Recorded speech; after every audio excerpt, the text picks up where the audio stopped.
Peter Kyle made an excellent point the other morning about the next government, and it's something that the press and the public don't seem to understand. Jane Secker is coming across as a no-nonsense journalist who's happy to ask the tough questions of the government, such as this. If you prioritise public health, as you say, why not wait for the results to come through before you start putting people on the barge? Well, I think Jenny Harries of UK HSA set out exactly how routine that process is. However, she still falls into the trap of trying to get a gotcha out of Labour. Over on BBC, Sally Nugent pointed out the figures are collated differently. There's 4 times as many patients waiting over a year for treatment in Wales compared to in England, and that's despite Keir Starmer saying that Wales is the blueprint for what they would do in England. Can I please just stop you there for a moment, because the figures are actually collated in a different way, so that's not particularly relevant. And we also know that long waiting times are falling every month in Wales. They've actually more than halved in the last year. No, people waiting more than 18 months in Wales. There's over 70,000 there. There's over 30,000 waiting more than 2 years. They include more referrals in their statistics than England does, so they're not really comparable figures, are they? Yet a day later, Jane Secker tried the same trap.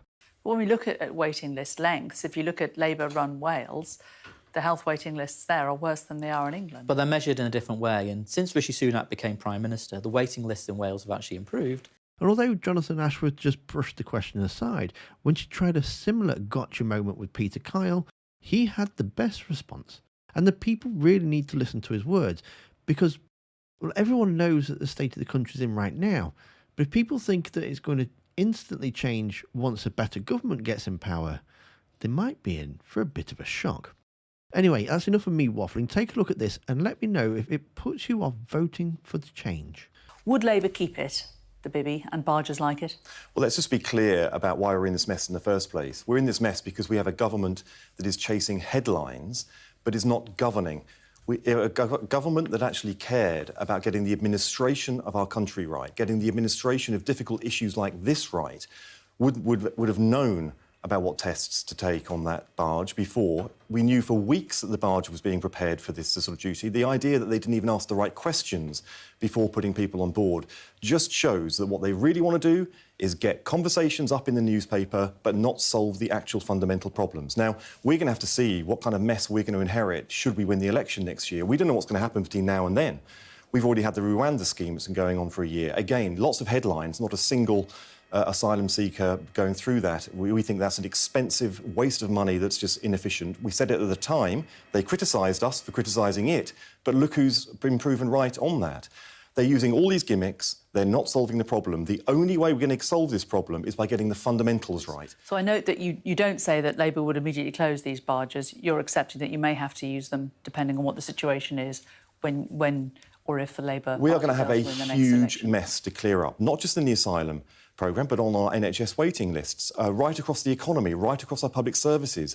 We are going to have an enormous mess to clear up. We will start on day one by making progress on it, but we will move. Now, if we'd been running this system in the first place, we wouldn't have had the barges in the first place. Let's get that right clear from the outset.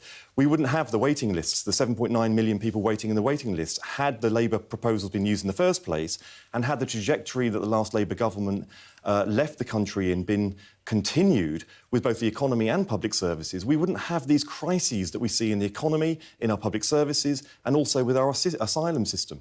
But Labour must accept that if you form the next government, the boat crossings aren't going to stop overnight. What kind of time frame can you put on stopping these? Well, we're going to have to see what mess that we have when we inherit. You're not going to give us a time frame? Well, how can I? Because we don't know when the general election is going to be. Do you? It could be next spring. It could be next autumn. Just take the economy. We've had 4 or 5 budgets now in the last 18 months, one of which blew a hole so big in the economy it's going to take years to recover from. We don't know whether they're going to do that again.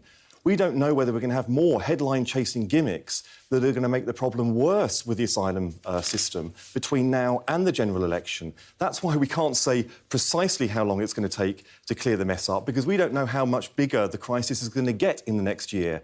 I could tell you if they call an election next month, which we're ready for, then we can start answering those questions. But we don't think the election's going to come next month, which means they're going to have another 6 months, perhaps a year, perhaps even longer to make the problem worse. Peter Kyle is a man on top of his brief, and earlier this year he dismantled John Redwood, which I must admit was absolutely brilliant. Check it out, the video's on screen now. Don't forget to hit that like button. Thanks for watching, and I'll see you next time.